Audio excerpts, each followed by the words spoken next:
Is your money safe in mutual funds? And what are the SEBI regulations that ensures that your money is safe? Industry expert Mr. Gururaj will explain this to you now. So you can't appoint a custodian who is not registered with SEBI. You can't appoint a R&T agent who is not registered with SEBI. Because the moment you go for registration, everything else will be checked. So you can be rest assured if SEBI has given the registration, then those guys are safe guys to deal with. Yeah. And of course, the daily NAV calculation, most of the mutual funds outsource it. Yeah. They will have a separate agency to do this calculation. And as I said, R&D agent does the processing. Here also, even the auditors, they are very clear. Because the AMC, the scheme auditor should be different from the mutual fund auditor. So they have taken care of all this. The custodian cannot be appointed by the AMC. It has to be appointed by the trustees, right? So all this counter check and balances is very well addressed by SEBI, our regulator. So that's where I said, please be assured your money is safe. The next part, even on the investment, they are putting a lot of controls. Right?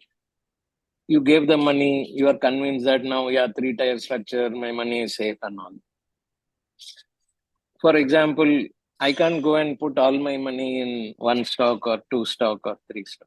There are clearly defined limits because you can't take more than X percentage of exposure. So all that is also on the investment also. Right? And if you are starting a scheme like fixed maturity scheme, they are telling already, because before the scheme is launched, you tell me which instruments you are going to invest. So the mutual fund or the AMC has to come and tell, but this is money I'll invest only in AAA papers, I'll invest in only AA papers, so I can't change it. The moment I say I'll be investing in AAA, I have to invest in AAA. And the maturity also should match with it. So why I'm saying is, even on the investment side, there are a lot of regulations to ensure that your money is not concentrated in one or two or three, it is well diversified. So regulation is ensuring your portfolio is well diversified. That is where all these slides will be coming. Yeah. As I said, a regulator for the mutual fund is SEBI. Otherwise, we have four regulators. Reserve Bank of India regulates the banking industry. IRDA regulates for the insurance industry. And for the pension part, the NPS and other things is regulated by the PFRP. But for us, it is the SEBI, which is the regulator. Yeah. So as I was mentioning, I can't have to take delivery of stocks. That's where I said every minute details has been covered by SEBI. We say, right, buy today and sell tomorrow. All that cannot happen in a mutual fund, right? When I'm buying something, I have to take delivery. As simple as that. There is nothing like going short and all that stuff. A mutual fund cannot do it. Yeah, that's where these slides are actually to tell you that a lot of investment restrictions also is there. For example, sponsor can have his mutual fund, right? So there also they are saying, if you have unlisted companies, I cannot invest in that unlisted company.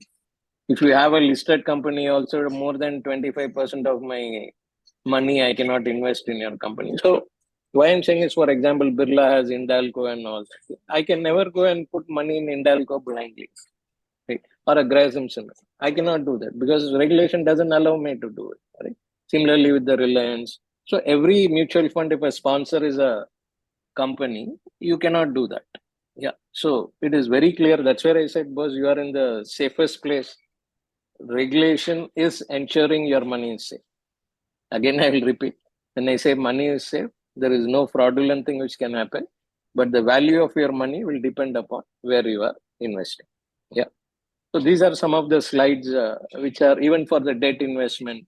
They will clearly define. If you see that if it is a credit fund, means they will say, boss, AA and below only 65%. So everywhere there is clear. Now you may ask me, sir, how do I believe? Whatever you are saying, how do I believe that whether it is true or not? Right? So you need not believe what I'm saying. You can go and verify it. That also we have made it simple. Right? What is that? We have a offer document for each of the schemes. right? We call it as scheme information document, and another is called as statement of additional information. If you go and download from any mutual fund the scheme information document from the website, you will see that whatever I am saying, they have mentioned in the document. They will say, because how much in equity, how much the cap for each of the sectors, everything they would have said, right? So you can actually go and verify that also, whatever I'm saying. All you have to do is go and download that scheme information document, whichever scheme you want to invest. Just try it once. If you have that doubt, you download it. Every mutual fund site, it will be available, or you can go to the AMFI site and download it, right? Go to the respective mutual fund, it will be easy. So go and download it. Just check whatever I'm saying is reflecting there in that document or not. Because everybody has to follow the rules, right? So there is no way I can avoid it. Otherwise, I'll be penalized because SEBI sends a separate audit team to verify whether you are following the rules or not. So that is also done by SEBI actually. Yeah, that's a separate audit which happens from the SEBI side. Randomly, they will go and pick up some mutual fund and see that whether those things are happening or not. Yeah. See, ultimately, one thing we have to realize: it is the individuals who have to ensure that you follow the rules, right? So there will be one or two black sheep, then boss, you will have a problem. Let's admit it. I mean, as an organization, will ensure that boss, you have the right people in place because ultimately it is the people who have to take care, right? You can't expect SEBI to come with the glass and keep checking on a daily basis, right? So that's where the ethics of the organization is very important. Right?